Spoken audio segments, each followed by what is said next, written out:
हम्म, आज के नेताओं से कहना है कि सत्यनारायण कथा के जो 2 अध्याय आपके लिए बने हुए हैं, हे दुष्ट राजनेताओं, उनकी प्रतिपूर्ति कर दो, नहीं तो हे राजनेताओं, सत्यनारायण भगवान के श्राप से तुम लोग समूल नष्ट हो जाओगे। हाँ, तो राजनेताओं के जो 2 अध्याय हैं वो भी आपको सुना देता हूँ। हाँ, सब टेक्नोलॉजी ड्रिवन है, ठीक है ना। हाँ जी, उन्हें कुछ भी नहीं करना है, उनको तो दिमाग का उपयोग भी नहीं कर, दिमाग का उपयोग तो किसी को नहीं करना है, लेकिन राजनेताओं से कहा जा रहा है, हे राजनेताओं, हाँ, मैं जैसा कि अपने अन्य शिष्यों से कह रहा था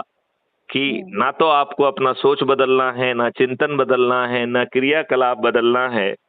ना ही आपको अपने दिमाग को तकलीफ देना है, ना अपने ब्यूरोक्रेट के दिमाग को तकलीफ देना है। सत्यनारायण कथा के 2 अध्याय का यदि आप पालन कर लोगे तो हे राजनेताओं, तुम 200